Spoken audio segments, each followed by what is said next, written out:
tumeandaa hii mkutano ni ya Azimio na Kenya, lakini marafiki wetu wale wako ndani ya Azimio pia mmeona wamepatiwa nafasi yao, na natumai kesho pia wakiwa na mkutano wataalika watu wa Kenya ndivyo pia waweze kuhudhuria.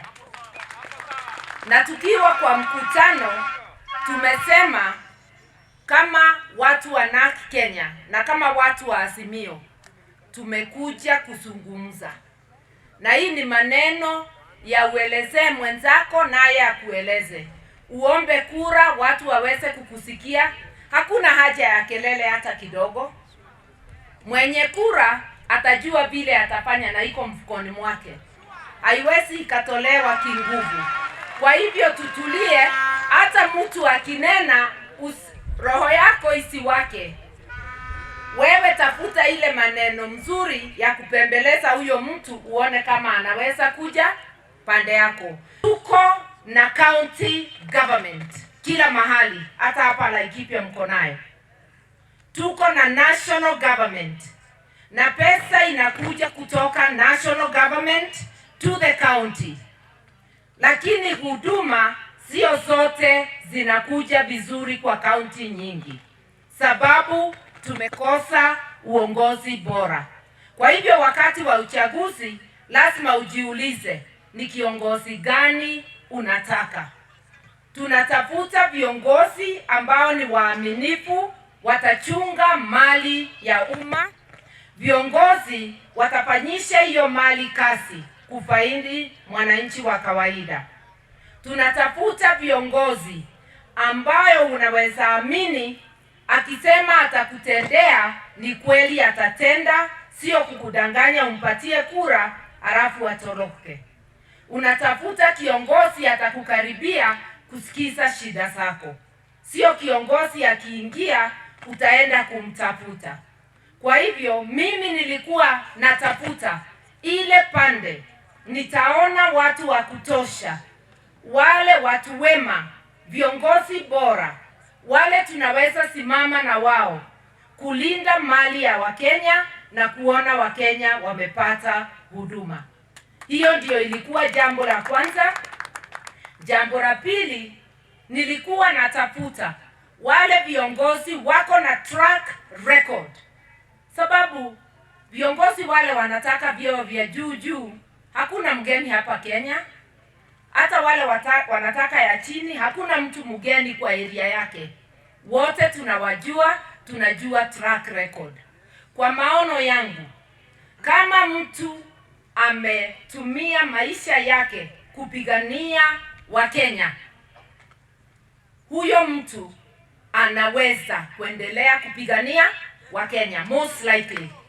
Kama mtu hajawahi kupigania Wakenya, kama track record yako haionyeshi umesimama na Mkenya, inaonyesha pengine mahali uliwekwa Wakenya walipoteza. It is unlikely ya kwamba unaweza geuka na uwe mtu wa kufikiria Wakenya. Nikiangalia hata kule kwetu Kirinyaga, mimi huambia wana Kirinyaga ya kwamba jambo la kwanza ile nitafanya wakinipatia kazi ni kuboresha afya, kila mtu apate matibabu na dawa bila kuulizwa pesa. Iwe tu ni ile ya NHIF, na wale hawawezi kulipa kante iwe na mpango wa kuwalipia. Nikaangalia Azimio, nikaona Azimio inatilia maanani mambo ya matibabu. Iko ile baba care. Sitaelezea sana sababu iko kwa 10 point plan, lakini nikaona zinalingana. Nikaona mambo ya kusaidia wanyonge katika jamii, wale hawajiwezi, na ile mpango ya welfare. Na katiba yetu inasema rasma serikali isaidie wale hawajiwezi. Na mnajua wakongwe wanapatiwa pesa, hata ikiwa sio wote wanapata. Mayatima wanapatiwa, lakini serikali haijakamilisha mpango wa kupatia wale hawana namna yoyote usaidizi.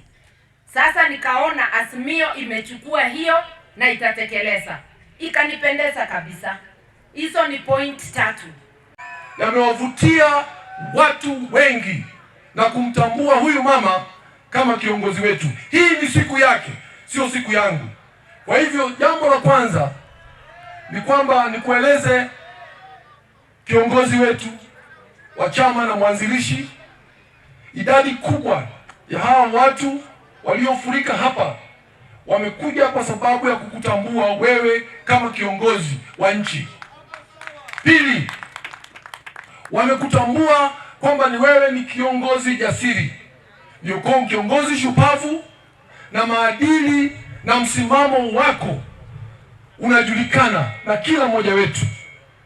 Kwa hivyo hii leo sina kazi nyingi isipokuwa kukukaribisha, lakini pia ninapokukaribisha naamini kwamba na jukumu moja la muhimu. Kwanza kabisa ni kukushukuru. Ulianzilisha chama hiki na umekiendesha kwa maadili ya kidemokrasia na uwazi. Kwa hivyo mimi nataka nikukushukuru sana kwa mimi binafsi kwa kunikaribisha kwenye chama hiki, na naamini na imani kubwa kwamba baada ya wewe kuteuliwa kuwa mgombea na mmoja wale ambao watakuwa au yule ambaye atakuwa deputy president wa nchi hii, matatizo na changamoto za hapa ambazo tayari umezisikia zingine zitatatuliwa. Umesikia, mimi nimebahatika sana kufanya kazi na Karua akiwa waziri wa maji na waziri wa mambo ya sheria na katiba. Wengi wenu mnajua yale mabadiliko makubwa na mageuzi aliyoyaleta katika wizara ya maji, alikuwa ya kiwango cha mapinduzi. Na hii leo mnashuhudia kazi aliyoifanya akiwa waziri wa maji, na imani kubwa kwamba akiteuliwa na kuwa deputy president wa nchi hii, awe akiwa mwanamke wa kwanza tangu tulipopata uhuru kushikilia cheo hicho. Naamini kwamba changamoto kubwa ambayo imewakumba watu wa Laikipia ya maji, ukosefu wa maji, itatatuliwa. It's good to appreciate the phase of politics that we are going through as a country. That is the phase of nominations, and unknown to many, what we are seeing is the entrenchment of the handshake. The issue of handshake started in 2017 between our president, His Excellency Uhuru Kenyatta, and the former Prime Minister Raila Odinga. And many of us kept saying that we need to entrench the issue of the handshake, that we need to take the issues of handshake to the counties, to mashinani.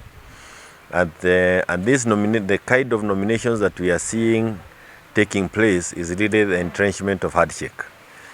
And we want to commend the President and the former Prime Minister for having set the stage where people can now sit and agree, even when there is very serious political disagreement.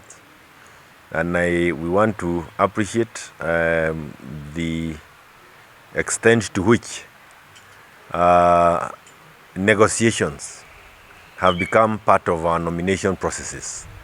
You remember before, in the 2017 and before, we only knew one way of nomination, that is going to the ballot, and we used all manner of crude approaches, and eventually it contributed to the insecurity into the country.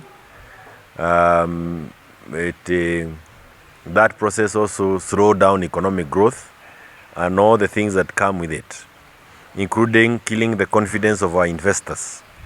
But this new approach where people can sit together and agree that though we are all looking for the same seat, it is clear that you are ahead of all of us, and for that reason we want to support you.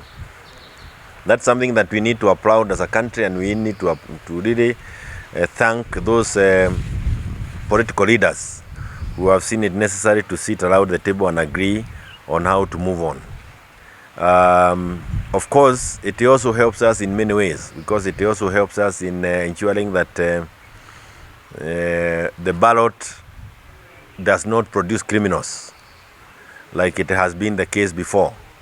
Because when you are running around with cartons, wengine wako na carton ya Omo, Kasuku, Bluebird, and you're all using them as ballot boxes for nominations, that is how some of the criminals eventually ended up in positions of authority in this country.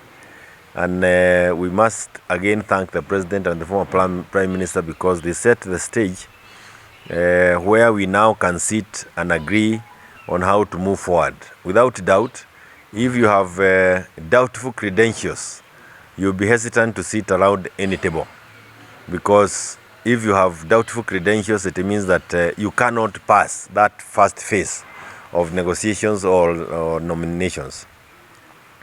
And it is a vetting process, and this is where the question will come for those who have chosen to go through and become independent candidates. The question that is going to follow after these nominations is, why didn't you allow yourself to be vetted like others? Because this is a very important phase in the politics of our nation.